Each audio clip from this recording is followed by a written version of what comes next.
இந்த நாளில் கர்த்தருடைய வாக்குத்தத்தம் அப்போஸ்தலர் 28ஆம் அதிகாரம் 5ஆம் வசனம்.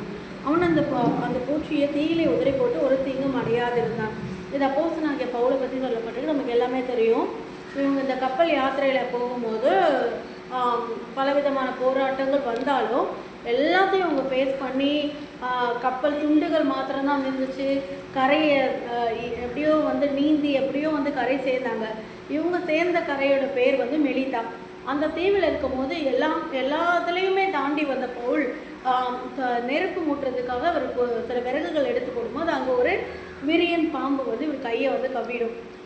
கவ்வி இது பண்ணும்போது நிறைய பேர் பார்க்குறவங்க என்ன சொல்லுவாங்கன்னா, இவ்வளோ போராட்டத்தையும் தாண்டி வந்தாங்க, ஆனால் இந்த போராட்டத்தில் பவுல் இது என்ன சொல்கிறது, தப்ப முடியாது அப்படின்னு சொல்லி அங்கே இருக்கிறவங்களுக்கெல்லாம் ஒரு இது வந்தது, ஒரு தாட் வந்துச்சு. ஆனால் பவுல் அதை பற்றி கவலைப்படலை, அவருடைய வேலையை செஞ்சுட்டு இருந்தார். இவங்க கொஞ்சம் நேரம் ஆக ஆக பார்த்தாலும் பவுலுக்கு ஒன்றும் ஆன மாதிரி இல்லை. அவர் என்ன பண்ணார், பார்த்தார் கையை கவ்விக்கிட்டு இருந்த விரியன் பாம்பை அந்த அக்கினியில் உதறி போட்டு அவர் பாட்டுக்கு வேலையை. அப்போ அவங்கெல்லாம் பார்த்து பிரமித்தாங்க.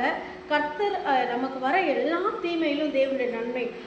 அப்போ தேவனை அங்கே இன்னும் விசுவாசம் பெருகிச்சு. எல்லாருமே எப்படி ஒரு ஏன்னா அவங்க அந்த ஏரியா அந்த இடத்துல இருக்கவங்க அவங்களுக்கு அந்த விஷயத்தன்மை என்னன்னு தெரியும். ஆனால் அதுவும் இவரை சேதப்படுத்தவில்லை அப்படின்னு சொல்லி அங்கே பார்க்கும்போது பவுலுக்குள்ள அந்த தேவனை அவங்க விசுவாசத்துக்கு தொடங்கின போது கர்த்தர் அந்த இடத்துல இன்னும் பெரிய காரியத்தை செஞ்சு அந்த இடத்துலையும் தேவனுடைய நாமம் மகிமை. பவுலே சொல்லியிருக்கார், மெலிதா தீவில் ஜனங்கள் எனக்கு பாராட்டின அன்பு ரொம்ப பெருசு அப்படின்னு சொல்கிறார். அப்போ கடந்து போகிற பாதையில் எதுக்கு இதை சொல்கிறோம், எதுக்கு பார்க்குறோன்னா, இந்த நாட்களிலும் நம்ம போகிற பாதையில் என்னதான் வந்தாலும் கர்த்தர் நமக்கு ஒரு டெஸ்டினி, ஒரு நோக்கம், ஒரு திட்டம் வைத்திருப்பார்னா எதுவும் நம்மை சேதப்படுத்த முடியாது. யார் வேணால் என்ன வேணால் சொல்லலாம், அவ்வளோதான் முடிஞ்சிச்சு, இனிமேல் நடக்கும் ஆகும் ஆகாது சொன்னாலும் அதை குறித்து சேதமில்லை. பவுல் மூட்டின அக்கினி, அந்த அக்கினி எப்போது நம்ம கூட இருக்குமே. ஆனால் அன்றைக்கி பவுல் விறகுனால படாரு, இன்றைக்கி பரிசுத்த ஆவியானவர் நம்ம எதை குறித்து சொல்கிறோன்னா, பரிசுத்த ஆவியான அக்கறை நமக்குள்ளே இருக்கும்போது என்னதான் வந்தாலும் அதை சுட்டெரித்து ஜெயத்தை நமக்கு கொடுப்பார். ஆமேன். ஆவியில் அனலாயிரும்.